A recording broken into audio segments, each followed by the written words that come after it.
A cylindrical vessel, alright, a thin wall cylindrical vessel contains a certain pressure, alright, contains a certain pressurized water, alright, that's within it. Maybe water, maybe liquid, maybe water, maybe compressor air. So the pressurized system may actually tries to come out from all directions, right, radially, right, and therefore we want to design certain stuff to actually measure this type of stresses and to ensure that your wall, your particular wall over here is able to withstand the internal pressure or the external pressure trying to push upon it. Alright, these are the things that we want to do it up. Alright, so therefore let's do it. And this is something that looks like this. Alright, I'll just draw it out and later on we'll see about it. Oh, look at this system. Let's take a look into this cube over here. Alright, let's just take a look into this cube. So I'll just plug it all the way out here. This is the exact cube that I'm talking about. If you still remember, in our stress system we will have also tangential stresses. If you remember, there is a cube, and then this cube has 3 planes, and then 3 planes has own stresses that is going on. You still remember this diagram. This can be applied into our current system right now. Alright, over here. Alright, so we have a tangential, not tangential but rather than perpendicular forces acting over here, and we call this sigma zz. Alright, reason why is because looking at the basis in this direction, z. So in this direction, z. Like it should be here lah, but anyway. So this is sigma zz. Alright, we call this the longitudinal stress. Alright, it spans the longitudinal area, as we can see. So this piece is what we took out, and the stress is all along the longitudinal line. So we call this the longitudinal stress. We also have a hoop stress. The hoop stress is coming in this direction. We call this sigma theta theta. And if you were to take a look, it's over here. So this actually goes like this. Alright, it keeps going in a circular motion. If you were to continue to draw the circle, we'll have back this particular flame. Right? This is the circle that we have over here. But because this is moving, this stress is actually moving in this direction. Alright, and therefore it's going in a loop, or looks like a hoop. Sounds like a rhyme, but yeah, it's like a hoop. I don't know what I'm talking, but this is just a hoop stress.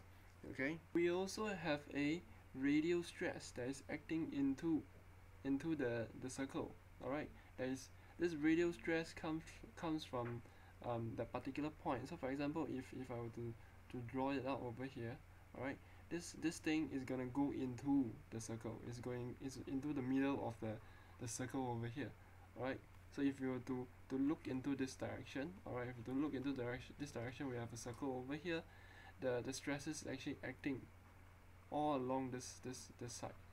Alright, and we call this the radial stress. Alright, the radial stress. And therefore, how do we deal with things? The first thing first we need to do is to determine that this is a thin wall. Alright, if it's a thick wall, then something else. But how do we determine whether is it thin or thick wall?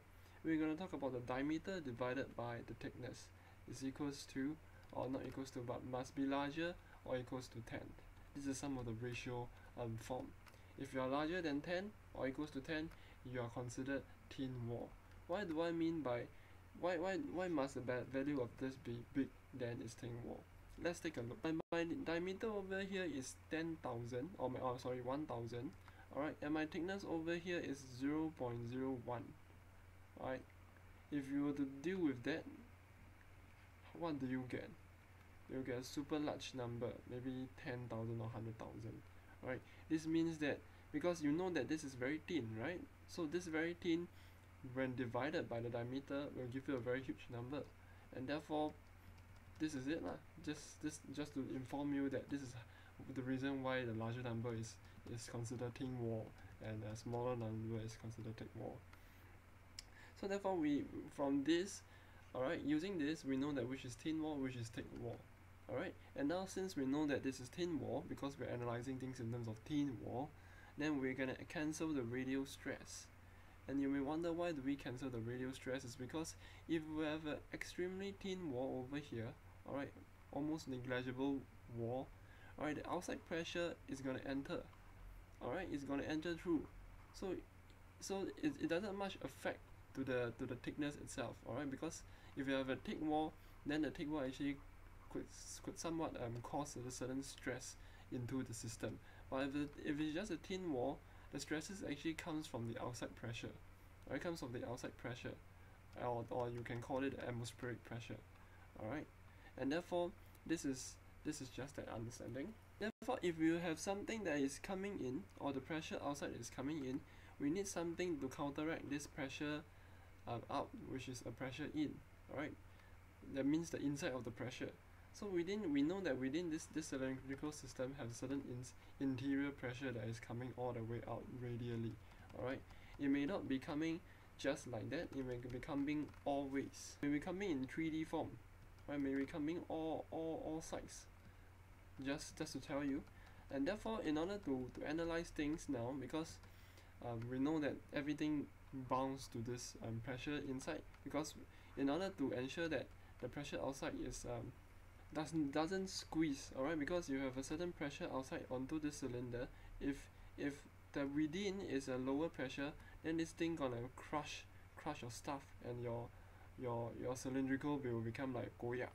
Alright. However, if on the other hand, if your interior pressure is greater than your outside one, then you're gonna burst, you're gonna explode. Alright, you're gonna explode, and you're gonna cause accident. And therefore we want a certain thin wall, although it's thin, but however this wall must be able to withstand the pressure outside and the pressure inside. And since we know that pressure outside is a certain pressure, alright, and therefore how do we tahan the pressure inside? Alright, so in order to tahan this pressure inside, and we know the pressures are all going in a 3D manner, alright, anywhere, so I'll just analyze in terms of dimensional stuff. Alright, now I'll first talk about the longitudinal stress, alright, this dude over here.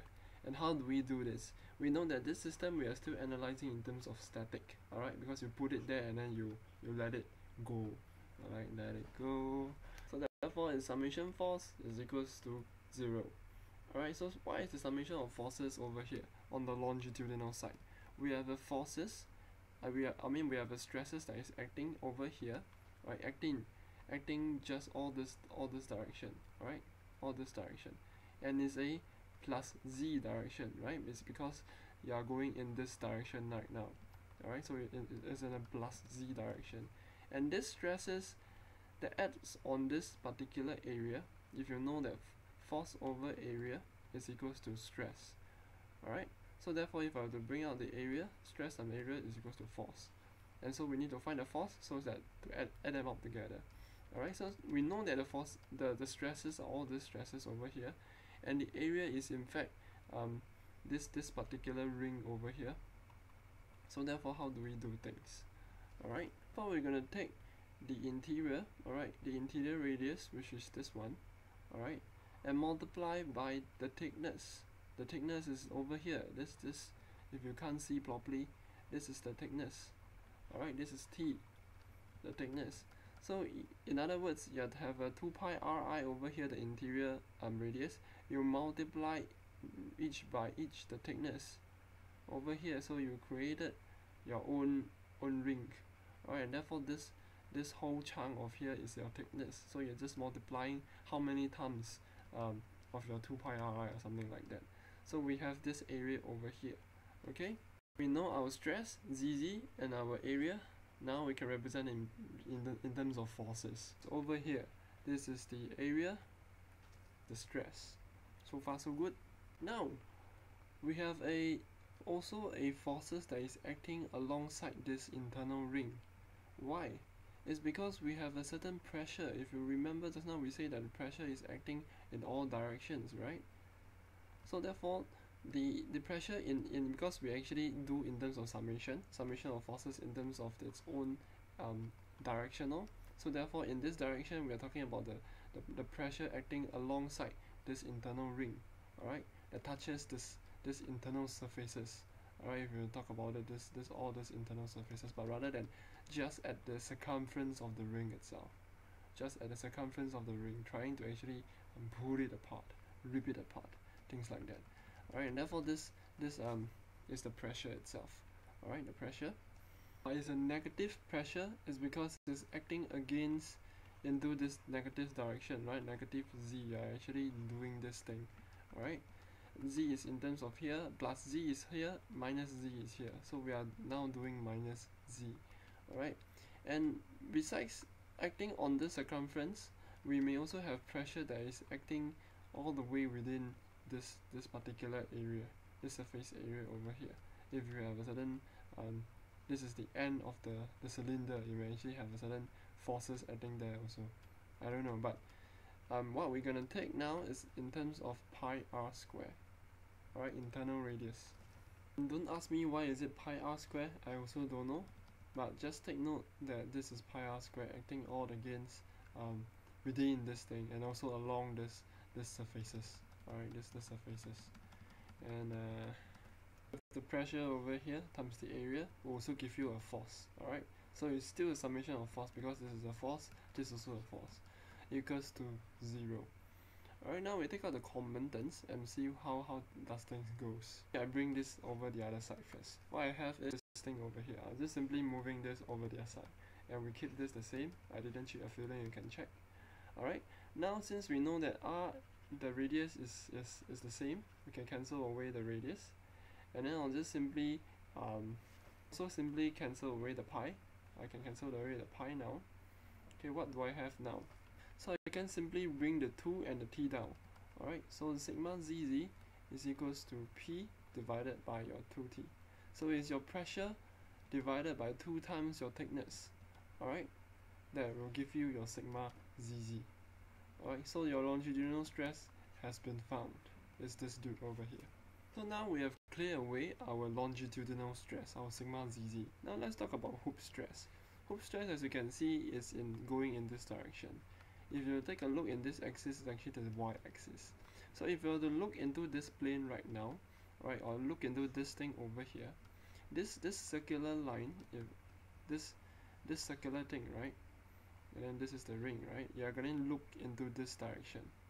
And when you look into this direction, you are actually looking at a certain portion over here. You're actually looking at this. Alright, well, this is the thickness. Alright, these are the thickness. Correct? So to draw the other half out, alright, I'll just draw in terms of 3D now. You can see it becomes a circle. Alright, becomes a circle now. Alright, so I'm just taking that particular piece over here. Alright, I'm just looking in this direction. Alright, we take this circle out. Alright, this particular circle, this whole ring, I take it out over here, and then I look into this direction. I look into this direction of the ring. Alright, so therefore I'm only looking at this plane, and this plane right here is what you're looking over here. Alright, so there is a thickness over here and there's a thickness over here. Alright, this is what I'm looking, and this is my approach in order to deal with hoop stress. Okay, we say that it's a static, and therefore summation of forces equals to 0, and in the forces of the y direction. And we should also say that it's in the z direction for just now, the longitudinal one. Alright, and this is also why people often write as sigma y theta theta, where you look at some books. And therefore this stress acting on this particular area, this particular area is your t, right? I mean, sorry, this is not dt. I mean, this particular line, alright, is t, because this is your thickness. Alright, they're talking about this thing over here, right? This t. Alright, if you have to take a look over this one, if you can't see, I zoom in. Alright, it's this t over here. I'm talking about this t, and therefore this t that I'm talking about is over here. I'm actually showing you right here, this t. Then what about the area over here? We're just taking a small part of dz, right? We're taking a small part of dz over here. If you just take a look. So far so good. Therefore the area of this thing is simply dz times t. Alright, so therefore we can write the forces as sigma theta theta, which is the stress, and dzt, the area. Alright, dz times t is the area, and this whole thing is the force. Alright, it's the force contributed by this hoop stress. Alright, now we also just now state that the pressure itself, the internal pressure, goes from any directions, 3D, right? Now we are talking about the y direction, and therefore we are talking about this thing over here, the y direction, and you're talking about the direction where you're actually going into this thing. Alright, it's over here, acting all along the side. So how do you do this? Alright, so at this particular point we are looking, the y is acting against. Alright, so it's a minus y type of stuff. Alright, and if you take a look in this scenario right here, this is the cylinder. Alright, this is the cylinder. If you were to look into this direction, and then after once you look into this direction is this thing over here. Now you're going to look side view. Alright, this side view, which is y, and then this is x if you talk about the plane, and then this is the z, right? But now we just talk about this xy plane right now. Alright, or in other words, we're talking about looking at this plane. Alright, if you're looking at this plane, alright, you can see that this is the part that we have just calculated for our stress. I mean for this part over here. Where am I? This part over here. Alright, this is what we have calculated just now, looking at this particular plane. Correct? Our stresses is acting over here, sigma, theta, theta. Alright, all at both sides. So therefore, there will be a certain pressure that is acting along this thing. Alright, that's acting along this stuff, as we say. But it's because in terms of y direction, there will be a pressure acting along this stuff over here, along this side. Alright, along this path over here, this thing. And therefore, this particular thing, alright, is your internal diameter. Is your internal diameter. Okay, and therefore, the pressure that acts along all this pressure that acts along this internal, although this is still certain form of a air, alright, but it still somewhat contributes to a certain extent of a certain forces. I don't know how, but leave you to think about it. But this is mathematically what they do. Alright, and this diameter, alright, has a certain length of 1. Alright, because I just want to take note of it. A certain dz, alright, because we talk about the dz length. So if you just zoom in, if you zoom out, alright, the pressure is actually acting all along this side, all along this if you were to look in terms of this plane, it's acting all along this side, and this is the dz I'm talking about, and this is the diameter if you were to go into a full circle right now. Although this doesn't look like any circle anymore, but at least talking about the diameter itself, okay, so I hope that this is pretty clear. Draw a 3D of this stuff. Alright, let's just take a look again. Alright, at this particular point, this is the cube that we're talking about. We have a certain sigma theta over here, and this is the plane that we are looking at right here. Alright, and this is another cube that we are talking about just now. Alright, this is another cube. I mean another because we are looking, this is theta, sorry, and because we are looking into this direction, in the y direction, right?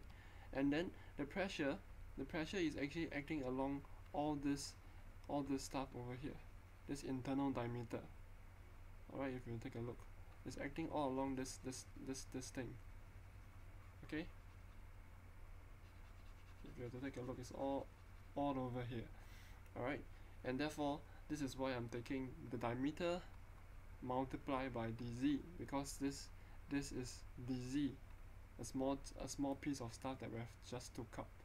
Alright, hopefully this is clear. So therefore we'll just write as minus, because we're acting against the plane itself, right? We're acting, I think you know what I mean already. Alright, pressure times the diameter. In this way, I just write as 2r, alright, multiply with dz, alright, is equals to 0.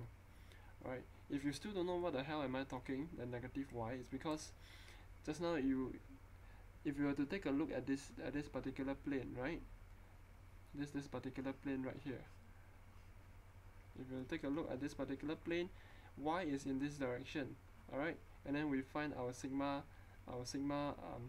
theta hoop stress in the positive direction, because y over here is going in this direction plus y. Alright, so the pressure is acting against this plane. So therefore this y is actually negative y. Alright, it's acting against this plane. Alright, so you get what I mean? Yeah, hopefully. This is also the force. Alright, 2r is the diameter. Alright, and therefore I can also bring this thing over the other side. And therefore if I were to bring this thing, I'm just simply bringing all this stuff over the other side. I keep this the same. I didn't cheat your feeling, you can check a while. Alright, now I have dz and dz the same, I can cancel. So far so good. Yeah, forget. Just now we only talk about this one is this piece over here. But we've actually forgot that there's another piece over here. Alright, because we're talking about this, if we're looking into this direction, the cross-sectional area of the cylinder. Alright, if you're looking at this particular plane right here, there is two of this hoop stress that is going on. Alright, and therefore we have to times 2. I actually forgot. Alright, so I can clear away the 2. I mean over here also. Okay, sorry. Yeah, the 2 is already there. So I can clear away the 2. And therefore what I have is sigma theta theta is equals to PR divided by T. Okay, hope this is pretty clear. This is in terms of the y direction. This is in terms of the z direction. Now what about in terms of the x direction that is going in this section over here?